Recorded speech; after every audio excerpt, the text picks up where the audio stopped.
नमस्कार साथियों, good morning. I welcome you all on my YouTube channel doctor Sitendra Malik.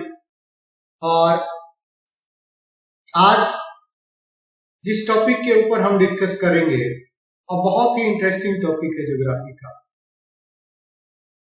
इसका ये नाम नहीं है जो टाइटल मैंने इसको दिया है, लेकिन कुछ यही जो है इसी से मिलता जुलता ये कॉन्सेप्ट है। ये एक कॉन्सेप्ट नहीं है, ये कई कॉन्सेप्ट्स हैं और इसीलिए मैंने इनको नाम दिया है इजम्स इन ज्योग्राफी। इजम्स एक बहुत जनरल वर्ड है, आप भी अपने आसपास जो है इसको सुनते होंगे। नेशनलिज्म है और भी इसी तरह के जो है वो कई सारे वर्ड से आप लोग भी जो है वो वाकिफ है, आप लोग भी इसको जानते हैं। ऐसा ही कुछ जो इजम है ये ज्योग्राफी में भी डेवलप हुआ है और कई रूपों में डेवलप हुआ है, अलग अलग समय पे डेवलप हुआ है। और इसी इजम्स के ऊपर अब ये कौन कौन से इजम है, देखिए मैं एक ब्रॉडर व्यू आपके सामने रख देता हूं। एक जो इजम ज्योग्राफी में आया, इजम का मतलब होता है एक्सेप्शनलिज्म। इजम का मतलब होता है मतलब किसी भी एक चीज को आप बिल्कुल पीक की तरफ ले जाएं, दूसरी किसी चीज के लिए आपके पास जगह ही ना बचे, आप अपने आप को इतना सीमित कर देते हैं। ऐसे ही कुछ इजम्स जो हैं वो ज्योग्राफी में डेवलप हुए हैं। एक इजम को कहा गया एनवायरमेंटल डिटरमिनिज्म, दूसरा जो उसका काउंटर इजम आया उसको कहा गया पॉसिबिलिज्म। इन दोनों को बैलेंस करने के लिए दो इजम और आए जिसने एनवायरमेंटल डिटरमिनिज्म को थोड़ा सा मॉडरेट कर दिया, वो कहलाया नियो डिटरमिनिज्म। फिर पॉसिबिलिज्म का एक और मॉडरेट जो रूप है वो डेवलप हुआ और उसको कहा गया प्रोबेबिलिज्म। तो ये चार इजम्स जो हैं वो ज्योग्राफी में सामान्य तौर पे देखने को मिलते हैं और इनकी झलक जो है हर एक ज्योग्राफिकल जो स्टडीज है उसमें देखने को मिलती है।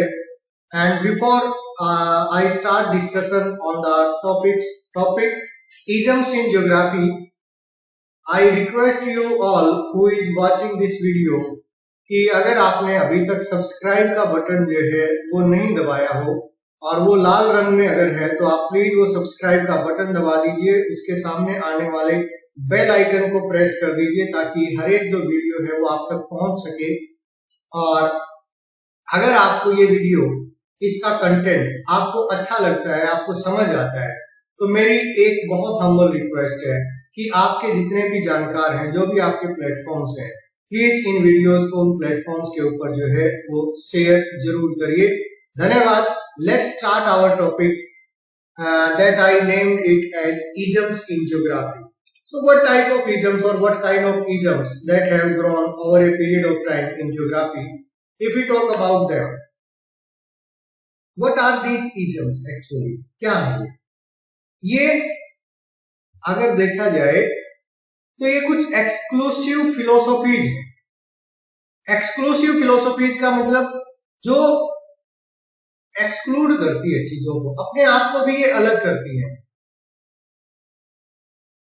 और इनका जो सेंटर है ना वो ह्यूमन काइंड है। असल में जो ये जो इजम डेवलप हुए ना, उन इजम्स के डेवलप होने के पीछे एक बड़ा कारण रहा आदमी। क्यों? ये जो एक्सक्लूसिव फिलोसॉफीज आई, इन फिलोसॉफीज का आधार क्या था?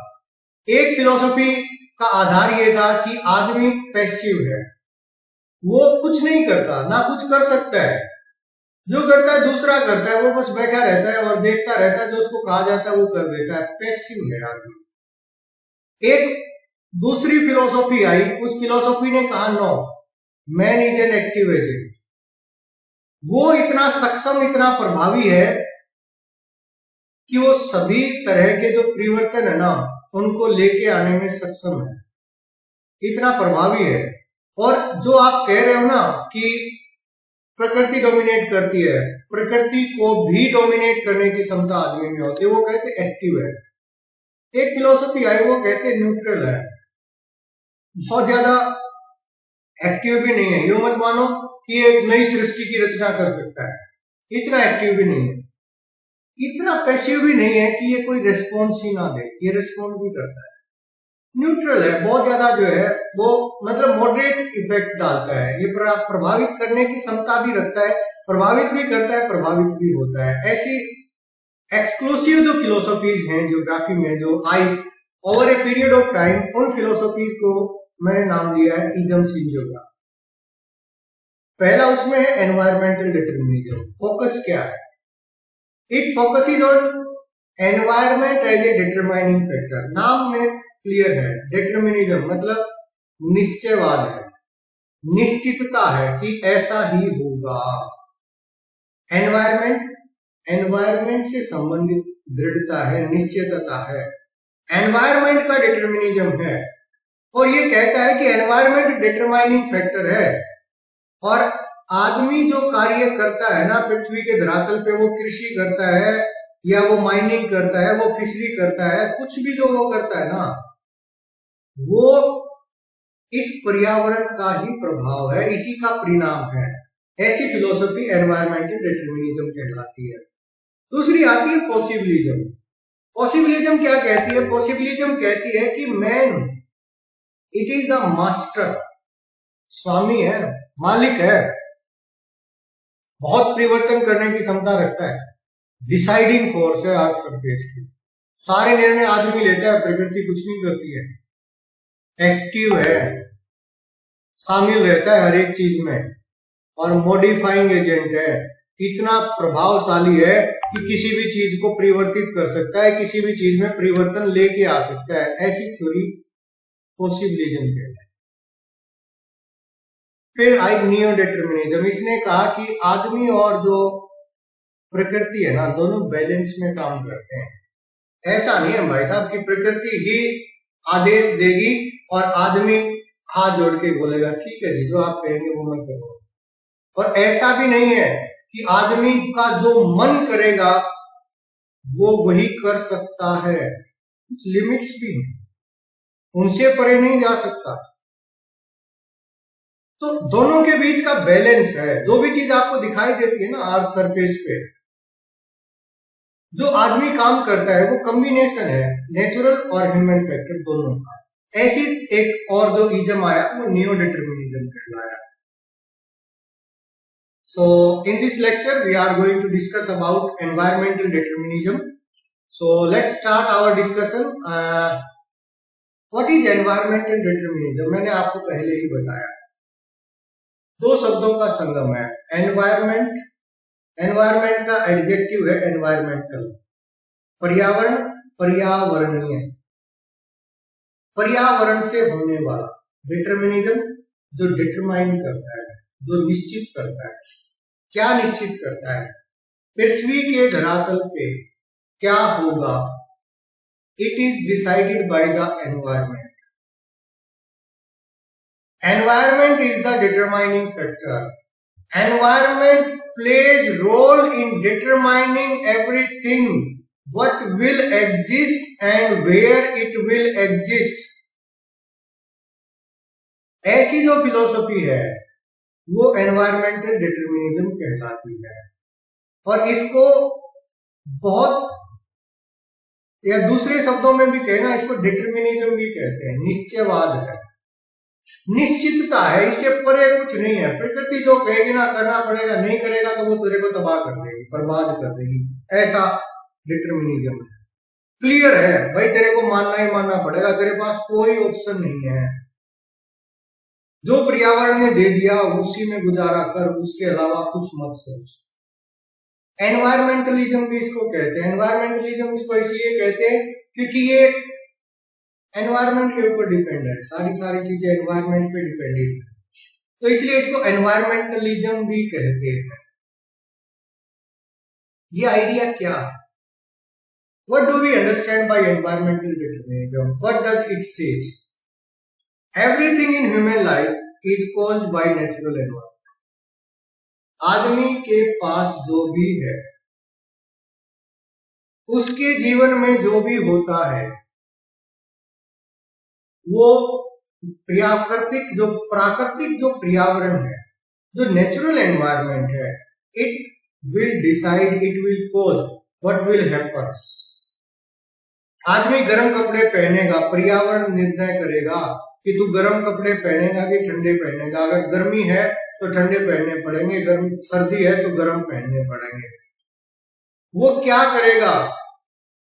खेती करेगा, वो मत्स्य पालन करेगा, वो मुर्गी पालन करेगा, वो माइनिंग करेगा, वो इंडस्ट्रीज में काम करेगा। वो क्या करेगा? हर एक काम, वो कहाँ रहेगा, कैसे चीज घर बनाएगा, उसका खान पान क्या होगा, this is all decided by the natural environment. ये आइडिया है एनवायरमेंटल डिटरमिनिज्म का। It stresses the influence of environment on man and his activities. ये बल देता है, उदाहरण लेकर आता है, कहता है कि आप देखिए आदमी और उसके द्वारा किए जाने वाले जो कार्य है ना, इन सभी के ऊपर प्राकृतिक पर्यावरण का प्रभाव है। एक जगह पे आज की बात भूल जाइए, एनवायरमेंटल डिटरमिनिज्म का जो कॉन्सेप्ट है ना, 1951 में तो नियो डिटरमिनिज्म आ गया था, पॉसिबिलिज्म भी आया है, ये काफी पुराना है, आप भूल जाइए। देखिए हम जो मैदानी भाग में रहने वाले लोग हैं, यहाँ पे मैं हरियाणा में रहता हूँ, हरियाणा की बात करता हूँ, तो हमारे यहाँ पे किन्नू होता है सर्दियों में। तो आदमी जो खाएगा ना, फलों में जो कृषि करेगा, हमारे यहाँ पे आम होता है, जामुन होती है, तो यही खा सकता है। वो सेब नहीं खाएगा, वो केला नहीं खाएगा, सेब नहीं खाएगा, क्योंकि सेब यहाँ पैदा नहीं होती है। ऐसा एनवायरमेंटल डिटरमिनिज्म कहता है। इस जगह पे जो जलवायु है, वो जलवायु अनुकूल है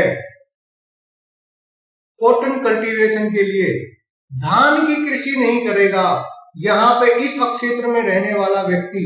ऐसा कॉन्सेप्ट एनवायरमेंटल डिटरमिनिज्म है। वो अगर उगाएगा खरीफ के सीजन में तो बाजरा पैदा कर सकता है, ज्वार पैदा कर सकता है, अरहर पैदा कर सकता है, कपास उगा सकता है, धान नहीं उगा सकता है। ऐसा एनवायरमेंटल डिटरमिनिज्म कहता है कि आदमी और उसके द्वारा किए जाने वाले कार्यों पे उसका प्रभाव है।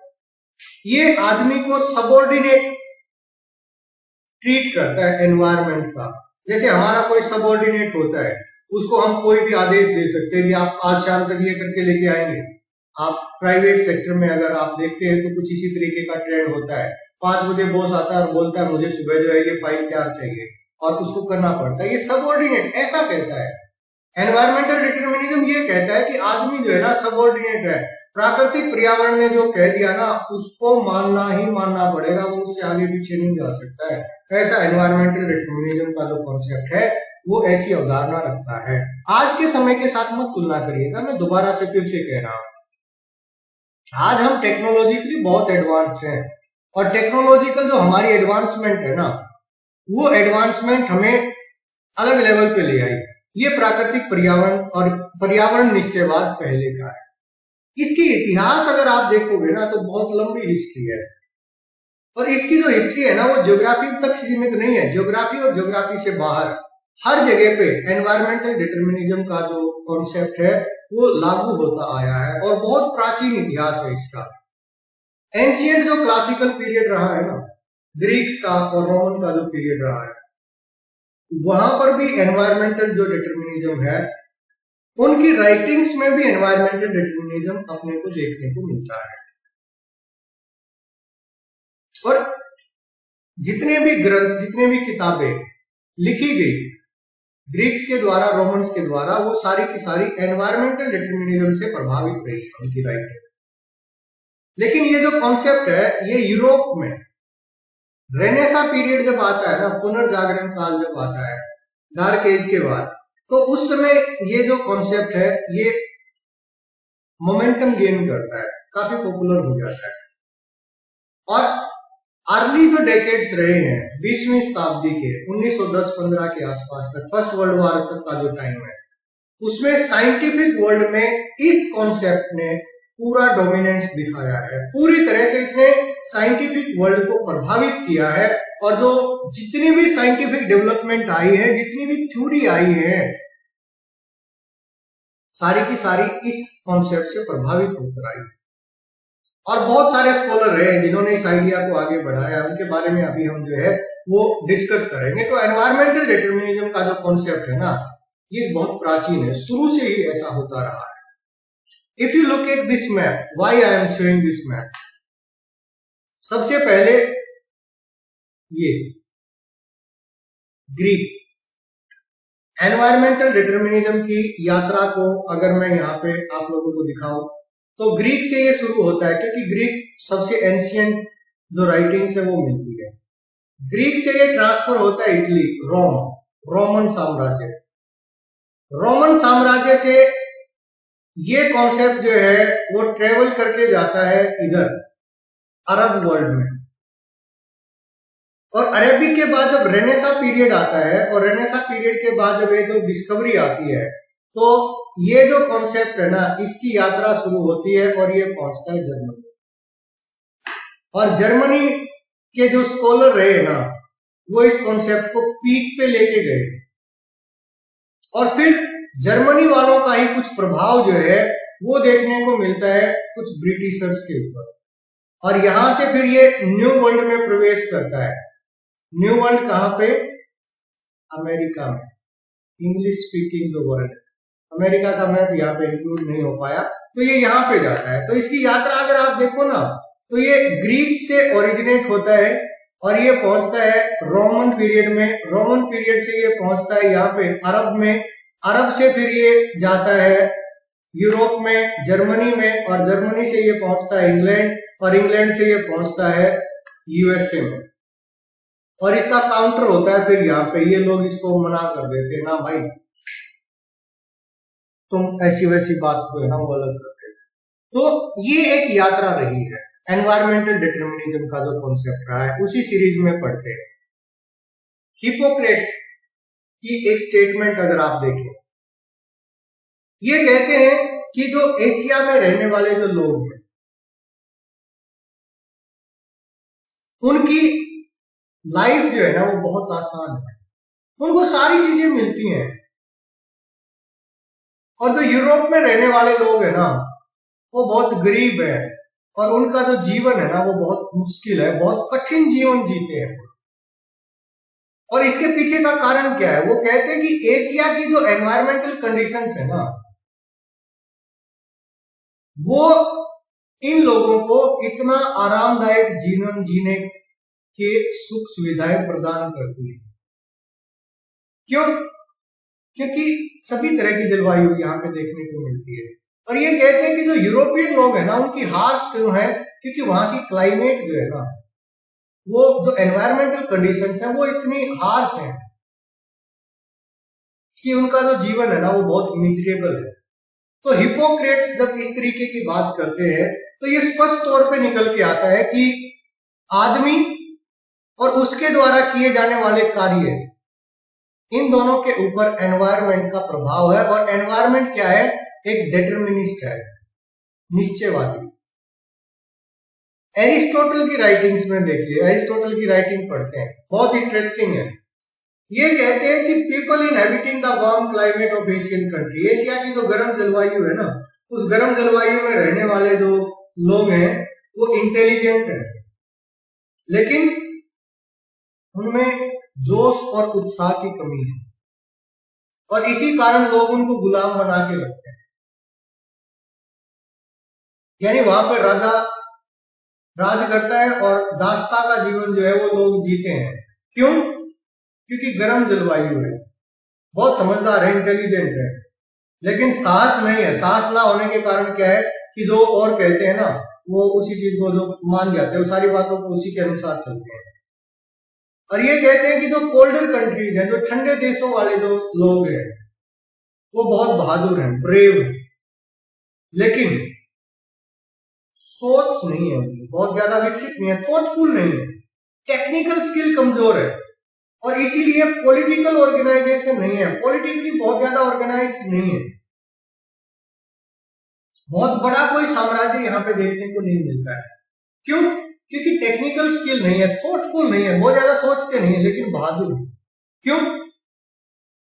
Harsh climatic conditions.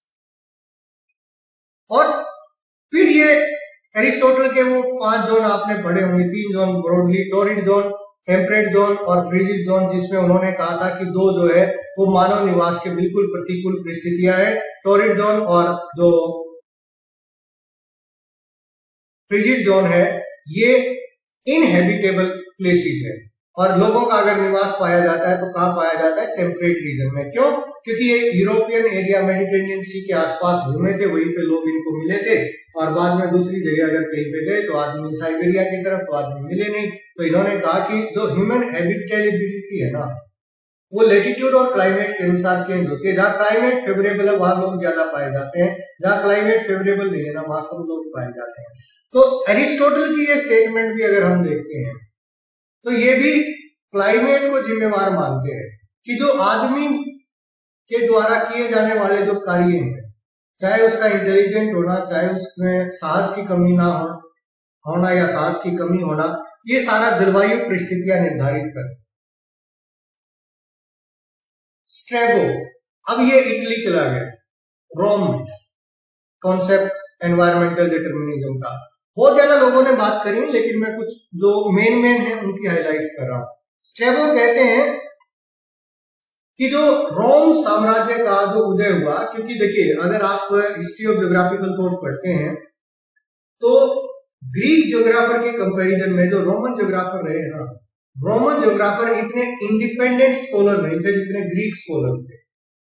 इंडिपेंडेंट इसलिए नहीं थे कि जिस जिस क्षेत्र में रोम का राज्य था, इजिप्ट में और इन एरिया में, तो वहां पे जो स्कॉलर थे ना वो 2 ही तरह के काम करते थे।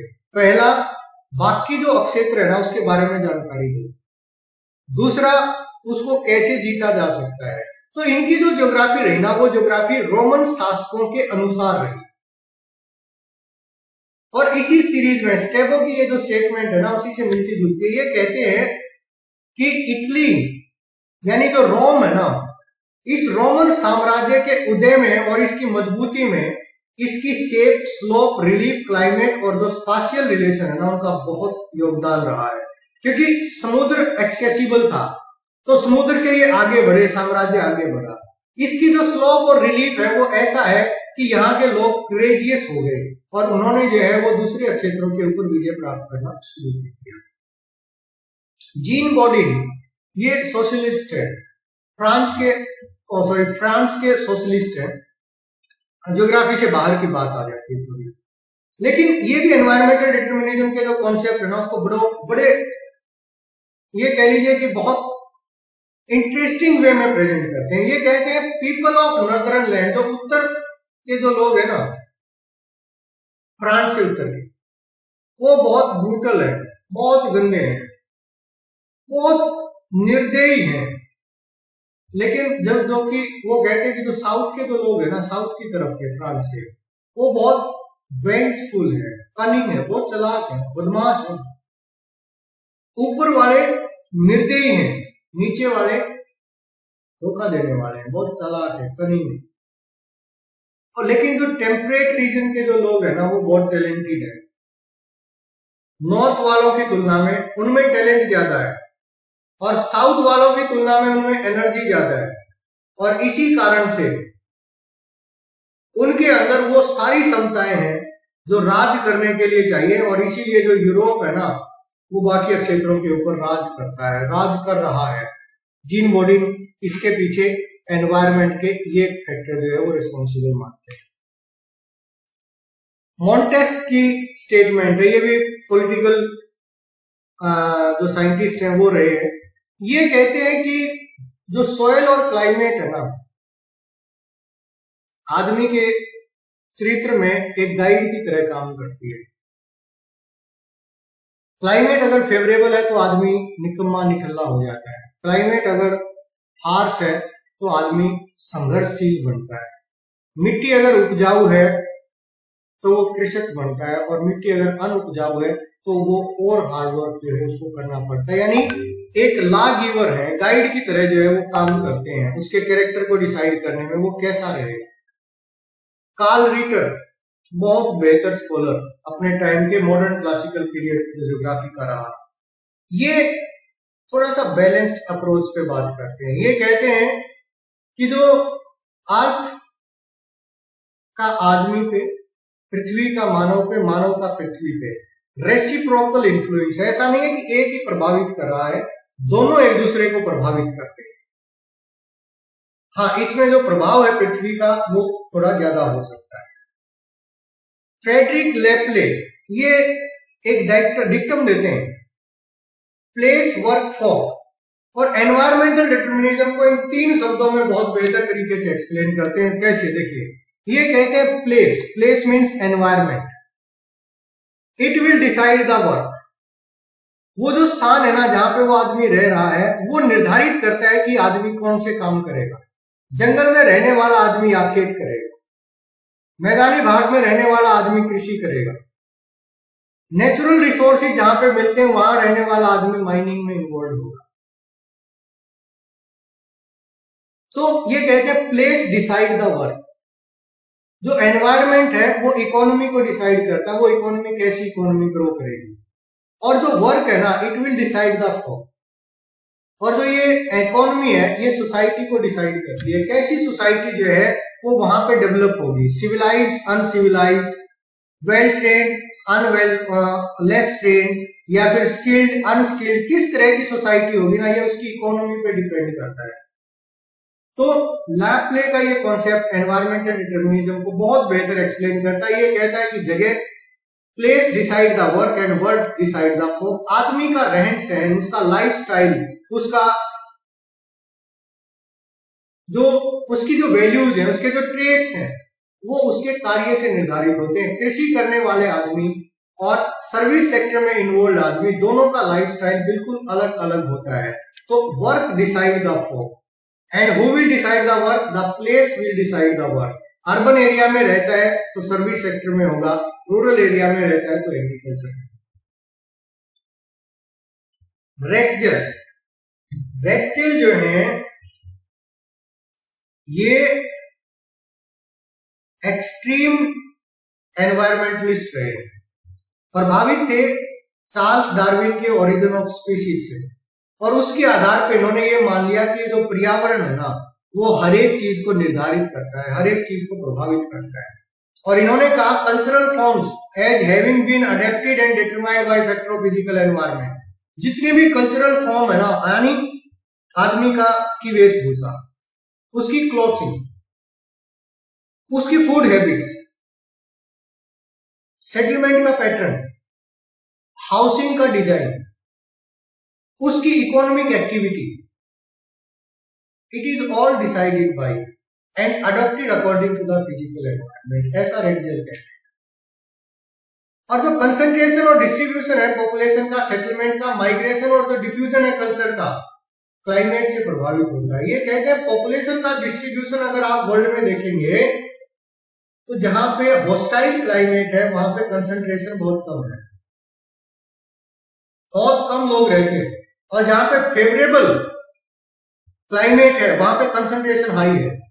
सेटलमेंट्स ये ग्रो वही करती है जहां क्लाइमेट सुटेबल होती है, जहां अनसुटेबल क्लाइमेट है वहां पे सेटलमेंट्स ग्रो ही नहीं करती। और पॉपुलेशन और सेटलमेंट, इनसे होने वाला माइग्रेशन, इन माइग्रेशन की आउट माइग्रेशन, ये जलवायु से प्रभावित होता है। अगर अनुकूल जलवायु है तो इन माइग्रेशन होता है, और प्रतिकूल जलवायु है तो आउट माइग्रेशन होता है। अगर क्लाइमेट उस एरिया की बहुत रहने लायक नहीं है, अभी आप लोग रिसेंटली देखेंगे या गर्मियां जैसे ही आती हैं सारे के सारे जो है वो पहाड़ों की तरफ, मंसूरी, शिमला, इस तरफ भागना शुरू कर देते हैं। सर्दियां आती है तो साउथ की तरफ दौड़ना शुरू कर देते हैं, माइग्रेशन है।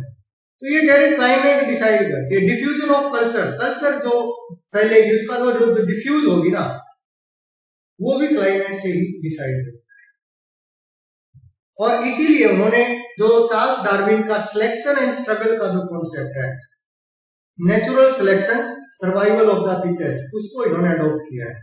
कि रहेगा वही तो मजबूत होगा। सिलेक्शन एंड स्ट्रगल, डार्विन का ऑब्वियसली इंपैक्ट था।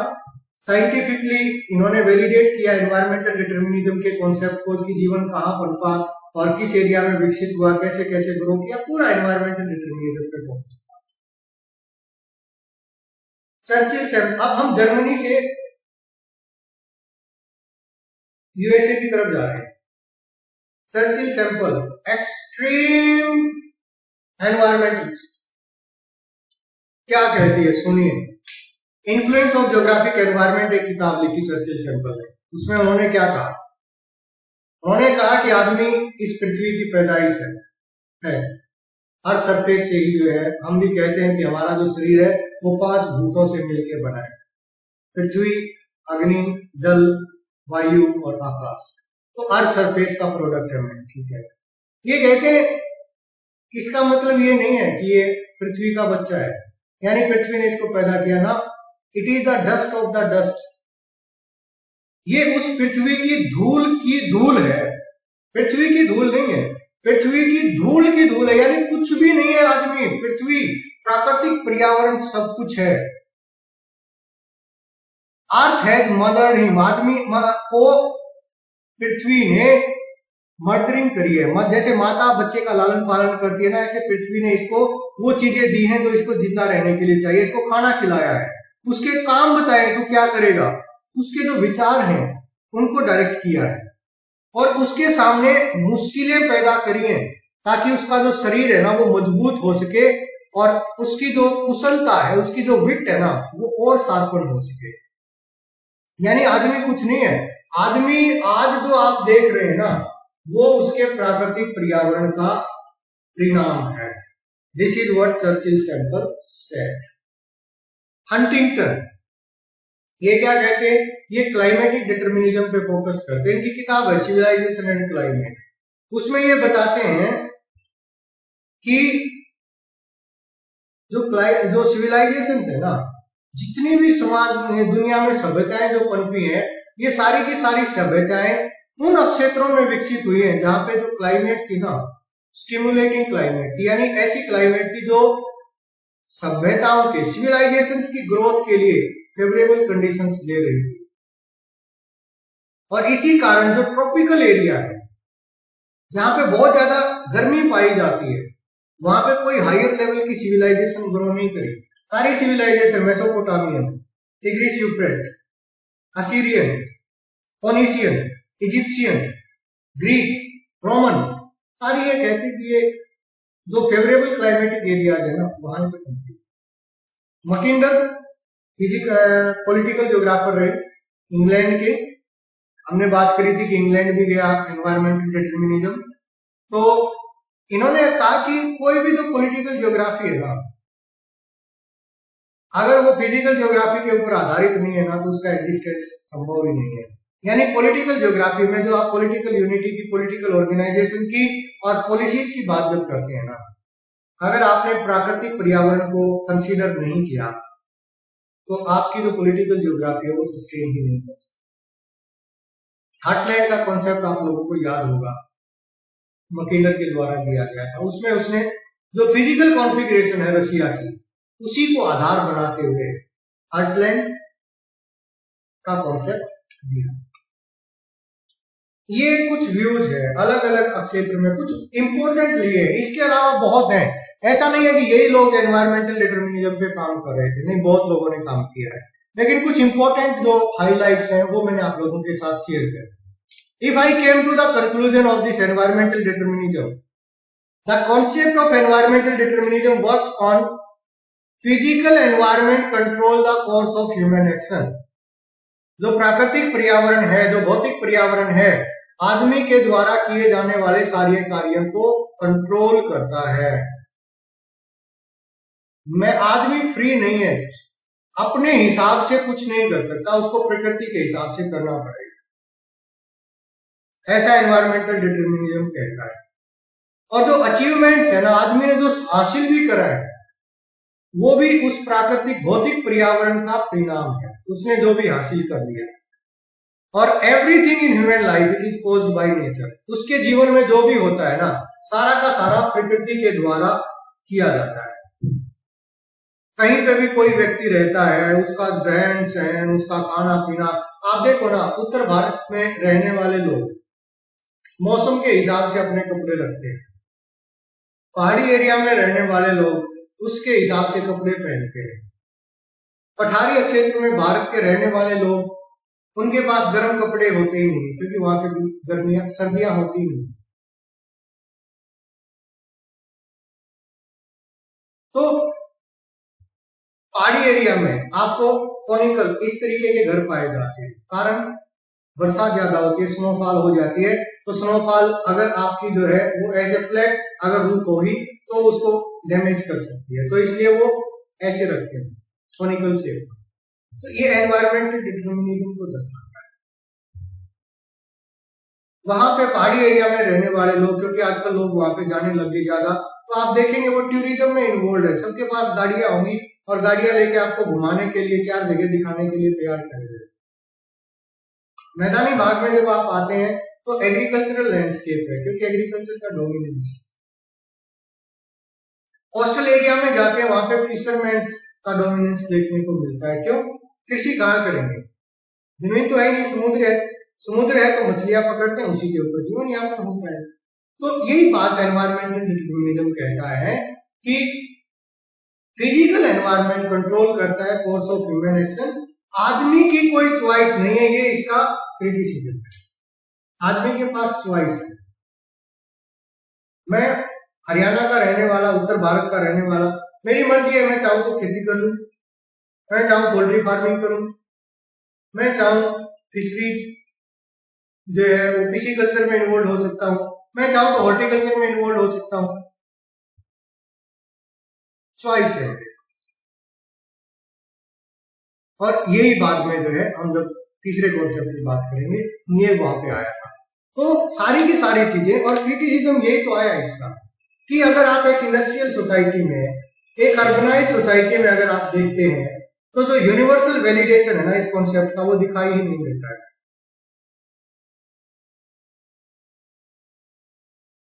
अभी गर्मियां हैं, गर्मी का सीजन है, लोग एसी चला के कंबल ओढ़ के सोते हैं, कहां पे एनवायरमेंटल डिटरमिनिज्म। एनवायरमेंटल डिटरमिनिज्म तो ये कह रहा है कि आपको जो है बिल्कुल कम कपड़ों में सोना चाहिए, घर से बाहर सोना चाहिए, वो घर के अंदर कंबल ओढ़ के सोते हैं। सर्दियां जब आती है वो हीटर चला के जो है वो बिल्कुल बरमूडा में घूमते हुए दिखते हैं अपने घर में।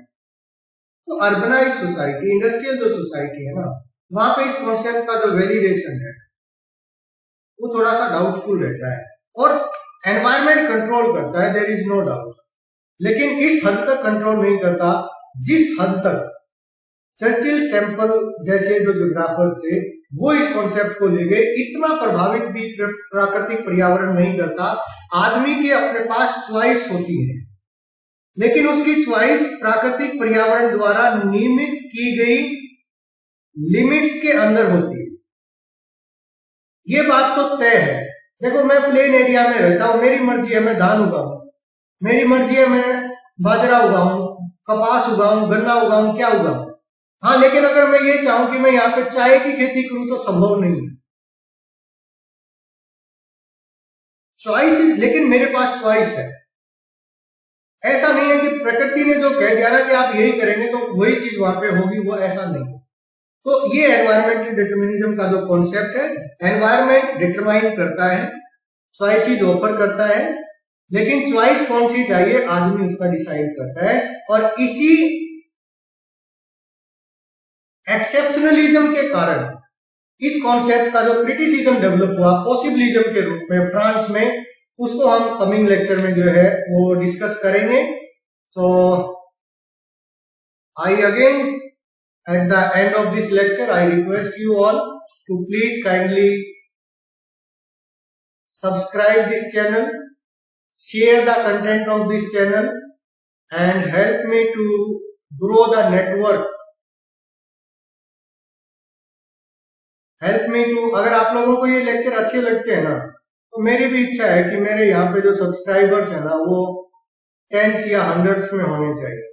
अगर आपको अच्छे लगते हैं तो ऑब्वियसली आप जैसे बहुत सारे बच्चे हैं, तो आप प्लीज अपने प्लेटफॉर्म्स के ऊपर जो है इन लेक्चर्स को शेयर करिए ताकि और ज्यादा बच्चों के साथ जो है ये पहुंच सके।